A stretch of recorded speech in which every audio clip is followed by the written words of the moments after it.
জান্নাতের আমি ধারণা দিতেছি, ধারণা। ডেলি 70 বার কাপড় চেঞ্জ করবে। এখন কয়বার করি? কয়বার? কয়বার? সবাই ডেলি চেঞ্জ করে না। কেউ একটা দিয়া 2 দিনও চালায়, ঠিক না? 3 দিনও চালায়, ঠিক না? ডেলি 70 বার কাপড় চেঞ্জ হবে। কয়বার? এই সুতার কাপড় না, আল্লাহ নূর দিয়া বানাবে, নূর দিয়া, আলো দিয়া না। লাইটেরও কিন্তু আলো আছে, কিন্তু এটার ভিতরে পাওয়ার আছে, পাওয়ার। গরম লাগে কিন্তু, ঠিক না? নূরের ভিতরে কোনো কি নাই, পাওয়ার নাই। নূর মিষ্টি, এই জন্য সূর্যের আলোতে গরম লাগে, আর চাঁদের আলোতে, চাঁদ নূর দিয়া বানানো, নূর, নূর দিয়া পোশাক বানাবে, কোনো ওজন হবে না। জান্নাতে কোনো দর্জি নাই, আল্লাহ কুদরত দিয়া ডেলি 70 জোড়া পাঠাবে, কুদরত দিয়া বানাবে, দর্জি দিয়া না। জান্নাতে কোনো ওয়াশিং মেশিন নাই, 1 ডে ইউজ। যেটা আজকে পড়ছে এটা আর কালকে পড়বে না, জীবনে কোনো দিন পড়বে না, কালকে আবার নতুন। জান্নাতে পুরান কাপড় রাখার কোনো আলমারি নাই। আজকের যেরকম এই ইউনিয়নে প্রত্যেকের বাড়ির আলমারি ভরা শুধু পুরান কাপড় দিয়া, ঠিক না? জান্নাতে কোনো পুরান কাপড় থাকবে না, ডেলি নতুন। মা বোনরা ডেলি 70 বার লেহেঙ্গা চেঞ্জ করবে, লেহেঙ্গা। দুনিয়ার এই মেক্সি শেক্সি না, লেহেঙ্গা।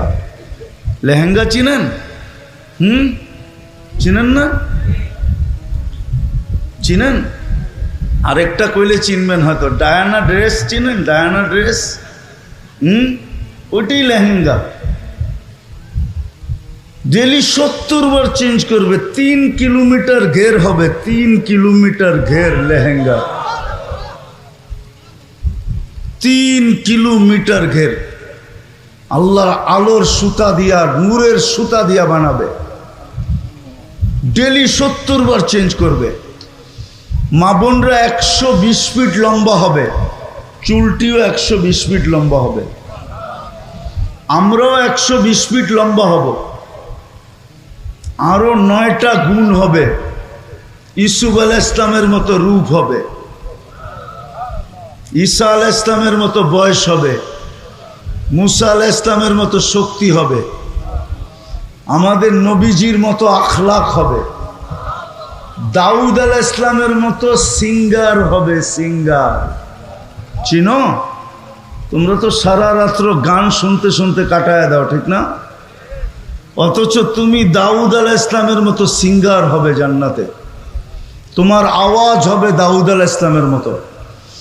বলবা দাউদ আলাইহিস ইসলামের আওয়াজ কিরকম ছিল? উনি যখন জবুর পড়তেন তো পাহাড় পর্যন্ত ডান্স করত, পাহাড়। সমুদ্রের মাছ বাহির হয়ে চলে আসতো, পাখি পর্যন্ত থেমে যেত। তামায়ালাতিল আশজার, গাছ পর্যন্ত ডান্স করত। এরকম সিঙ্গার বানাবে তোমাকে।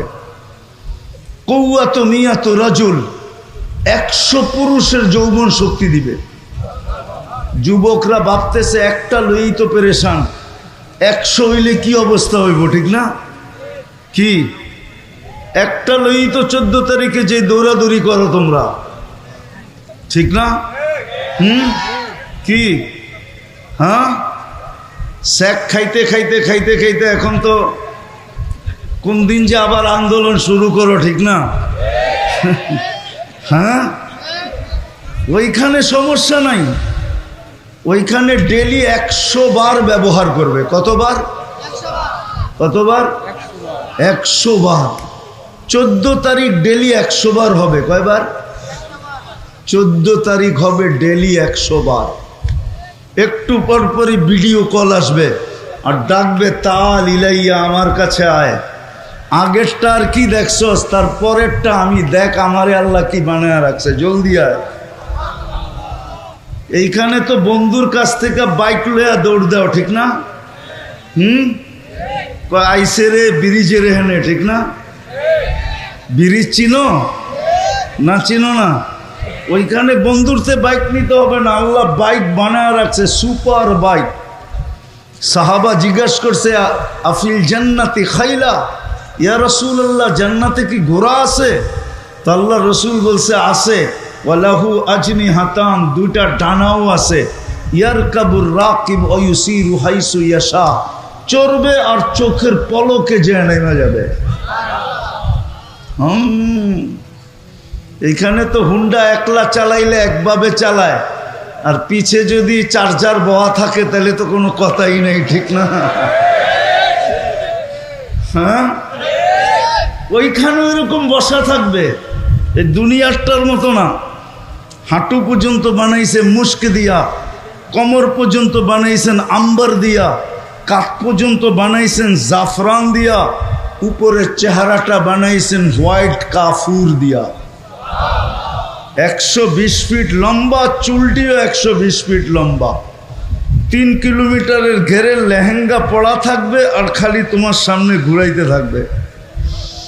আল্লাহর রসুল থুতুর বর্ণনা দিয়েছেন, থুতু লাউ বাসাগা সাবআতি আবহুর লাসারা আদবা, শ্বাস সমুদ্রে থুতু দিলে পানিগুলা মধুর মতো মিষ্টি হবে। বলো যুবক, চোখ বন্ধ করে একটু ভাবো, ওই ঠোঁটটা তোমার ঠোঁটের লগে লাগলে কেমন মজা হবে। হ্যাঁ, লাগায়া ছেড়া দিবা মনে হয়, ঠিক না? আরে হুজুররা পাইলেই তো 2-3 বছরের ভিতরে ছাড়বো না, তুমি কই থেকে ছাড়বা? ও তো 2-3 বছর কাটা যাবে, খালি ঠোঁট লাগাই রেখে দিবে। আল্লাহ বানায় রাখছে পায়ের রূপ। আল্লাহর রসুল বলছে লাউ কাশাফা সাকাইহি লাগাবা দাউউশ শামস, যদি পাও খোলা দেয় সূর্য চিরদিনের জন্য আলো হারায় ফেলবে। আঙ্গুলের পুরের রূপ বলছে আল্লাহর রসুল, যদি দুনিয়ার উপরে এরকম ধরে লতানাওয়ারাতিদ দুনিয়া কুল্লা, সারাটা দুনিয়া টর্চলাইট মারলে যেরকম ফকফকে হয়ে যায় এরকম ফকফকে হয়ে যাবে। তাহলে চেহারার রূপ কিরকম? পুরা শরীরের রূপ কিরকম? এই জন্যই তো হাদিসে আছে যে সবার শেষে জান্নাতে যাবে, ওর পরে আর কেউ যাবে না। ও যখন জান্নাতের হুর দেখবে তো 40 বছর খালি তাকায়া থাকবে, রূপ দেখা হারায়া যাবে। তারপরে ওর গালে মুখা মাইরা হুর বলবে খালি দেখবি, আর কোনো কাহিনী নাই ভিতরে, চল তোরে কামরায় খুলে দেখাই কি কাহিনী আছে। আল্লাহ বানায় রাখছে তোমার জন্য। ডেলি 100 বার 24-14 তারিখ হবে। জুরদুন মুরদুন মুখালুন, মোষ থাকবে না, দাড়ি থাকবে না, চোখে সুরমা লাগানো থাকবে। ডেলি 70 হাজার আইটেম খাবে। আছে এখানে কিছু ছেলে পেলে আছে, গুলশানে যায় বুপে খাইতে যায়, বুপে। কেননা বাপ প্রবাস থেকে টাকা পাঠায়, বাইক কিনা নিছে, বন্ধু করে লয়া কইছে চল যাই বুপে খায়া আসি, ঠিক না? কয় আইটেম আছে গুলশানের বুপে? আরে বলো না কয় আইটেম? 100-100 নইলে 200। আল্লাহ তোমাকে বুপে খাওয়াবে 70 হাজার আইটেম। জান্নাতে কোনো পেশাব নাই, লা ইয়াবুলুন ওয়ালা ইয়াতাগাওয়াতুন, কোনো পায়খানা নাই। খাবে ডেকুর দিবে। দুনিয়াতে যত দামি খাওয়া খায় তত বেশি দুর্গন্ধ হয়, বিশ্বাস হয় না? না হয় না? হ্যাঁ, ঢাকা শহরে এত ড্রেন কিসের জন্য? কেলেগা দামি খাওয়া খায়, দুর্গন্ধ বেশি। গ্রামের মানুষ সাদা সিধা খায়, তেমন দুর্গন্ধ নাই। এই জন্য আগের যুগে কাঁচা পায়খানা ছিল, কোনো গ্রামে অসুবিধা হয় নাই, ঠিক না? যত দামি খাওয়া তত দুর্গন্ধ, কিন্তু ওইখানে যত খাবে তত সুগ্রাণ হবে, সুগ্রাণ হয়ে বেড়ে যাবে। ডেলি 70 হাজার আইটেম খাবে। জান্নাতে কোনো থুতু নাই, নাকে কোনো সর্দি নাই, সর্দি হবে না, থুতু হবে না। থুকবে তো সুগ্রাম থুকবে, সুগ্রাম, সুগ্রাম বাহির হবে। প্রতি শুক্রবারে আল্লাহ দাওয়াত খাওয়াবে। কি খাওয়াবে? কি? হায় হায়, বড় মানুষের খাওয়ানো কি হয়? বড় মানুষের আইটেমও বেশি হয়, ঠিক না? সত্য তো? আল্লাহ প্রতি শুক্রবারে দাওয়াত খাওয়াবে। কত কোটি আইটেম হবে আল্লাহ জানে। কুদরত দিয়ে পাক করবে। মহিলা আলাদা, পুরুষ আলাদা। খাওয়া শেষ, আল্লাহ কাপড় পরাবে। কি এরকম কাপড় জীবনে দেখে নাই। এরকম কাপড় পরাবে, আল্লাহ সুগ্রাম লাগায় দিবে। সর্বশেষ 6 দিন 2 ভাবে পান করবে, হয়তো নিজের হাতে নাইলে খাদেমের হাতে। যেদিন আল্লাহ দাওয়াত খাওয়াবে, সাকাহুম রাব্বুহুম শারাবান তাহুরা, আল্লাহ নিজে শারাবান তাহুরা পান করায় দিবে। সবাই তো আমরা জান্নাত চাই, ঠিক না? কে কে চান দেখি? পাক্কা? নামান নামান। আর আল্লাহ আমাদেরকে জান্নাত দিতে চায়, আমরাও চাই, আল্লাহ দিতে চান। বলে আল্লাহ যে আমাদেরকে জান্নাত দিতে চান, প্রমাণ কি? যদি আল্লাহ জান্নাত দিতে না চাইতেন, তাহলে নিজে কেন আমাদেরকে পছন্দ করা মুসলমানের ঘরে জন্ম দিলেন? মুসলমানের ঘরে জন্ম দেওয়া মানি এটা আল্লাহর পছন্দে, কিন্তু আল্লাহর ইচ্ছায়, আল্লাহর চাওয়ায়, আল্লাহর পছন্দে। এটাও বলতে পারি যে আল্লাহর নির্বাচন। আল্লাহ আমাদেরকে মুসলমানের ঘরে নির্বাচিত করছেন।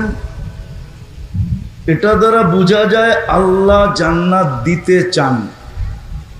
নাইলে 800 কোটি মানুষের ভিতর থেকে 200 কোটি কেন মুসলমান হবে? আল্লাহ আমাদেরকে জান্নাত দিতে চান, এটা প্রথম প্রমাণ। দ্বিতীয় প্রমাণ হলো আল্লাহ আমাদেরকে জান্নাত দিতে চান। যদি দিতে না চাইতেন, তাহলে আমাদেরকে যেই নবীর উম্মত হওয়ার জন্য নবীরা পর্যন্ত চোখের পানি ঝরাইলেন। আমি 1-2টা দেখাবো। নবীরা পর্যন্ত চোখের পানি জড়াইলেন। মুসা আলাইহিস সালাম তারাদাত তাওরাত, তাওরাত কিতাবকে সরায়া দিলেন। অথচ যার কিতাবটা আল্লাহ নিজের কুদরতি হাত দিয়া লেখলেন, উনি যেই পৃষ্ঠায় উল্টান, ওই পৃষ্ঠায় আমাদের আলোচনা দেখার পরে উনি বললেন ফাতারাদাত তাওরাত, তাওরাতকে সরায়া দিয়া বললেন আল্লাহ আমাকে উম্মত বানায়া দেন।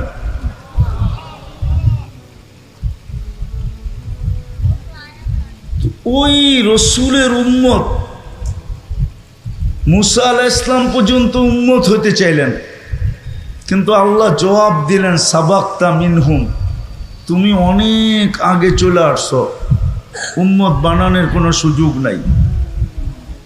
দেখি বুঝে আসে কিনা। দানিয়াল আলাইহিস সালাম নামে এক নবী ছিলেন। কেননা আমাদের আলোচনা এরকম কোনো আসমানি কিতাব নাই যেটার ভিতরে আমাদের আলোচনা না ছিল। এমন কোনো নবী আসেন নাই যিনি উম্মতের সামনে আমাদের আলোচনা না করছেন। কুরআন প্রমাণ দিতেছে মাসালুহুম ফিত তাওরাত ওয়া মাসালুহুম ফিল ইনজিল। আল্লাহ বুঝাইতে চাইতেছেন তোমাদের আলোচনা তাওরাতেও ছিল, তোমাদের আলোচনা জবুরেও ছিল, আমাদের আলোচনা ইনজিলেও ছিল। যখন বড় বড় কিতাবে ছিল তো ছোটগুলার ভিতরে তো ছিলই ছিল। তো দানিয়াল আলাইহিস সালাম উনি আল্লাহর কাছে দোয়া করছেন, আল্লাহ আমি উম্মত হইতে চাই না, কেননা উম্মত হওয়ার সুযোগ নাই। উম্মতে মুহাম্মদী সবাই শেষে আসবে, আর আমি তো এই মুহূর্তে চলে আসছি, বিধায় আমার তো এখানে যাওয়া সম্ভব না, আর দোয়া করলে কবুলও হবে না। তো উনি এক আজীব দোয়া করছেন। উনি বলছেন, আল্লাহ আমার মৃত্যুর পরে আমাকে যেন সুরক্ষিত রাখা হয়। ভালো মতে শুনতে হবে কিন্তু, সুরক্ষিত রাখা হয়। উম্মতে মুহাম্মদী যখন আসবে তো এদের হাতের মাধ্যমে আমি কাফন আর দাফন চাই, শুধু এদের হাতের মাধ্যমে। 2500 বৎসর উনি অপেক্ষা করছেন। সাহাবায়ে কেরাম দানিয়াল আলাইহিস সালামকে কাফন পরায়া নিজেদের হাতে দাফন করছেন। ওই নবীর উম্মত আল্লাহ আপনাকে আমাকে বানাইছেন। বোঝা গেল আল্লাহ আমাদেরকে জান্নাত দিতে চান, আমরাও জান্নাত চাই, আল্লাহও জান্নাত চাই। তো জান্নাতের ধারণা আছে? জান্নাত কি জিনিস? যুবকদের তো ধারণা নাই। যদি যুবকদের ধারণা থাকতো, আমাদের কারোই ধারণা নাই। আমাদের যদি ধারণা থাকতো তাহলে কমসে কম মুসলমানকে দুনিয়ার চাকচিক্য কোনোদিন আকৃষ্ট করতে পারতো না। আজকে যে মুসলমান দুনিয়ার চাকচিক্যের পিছনে আকৃষ্ট, সবাই চাকচিক্যের পিছনে আকৃষ্ট। আমি দুনিয়া ঘুরা বলতেছি,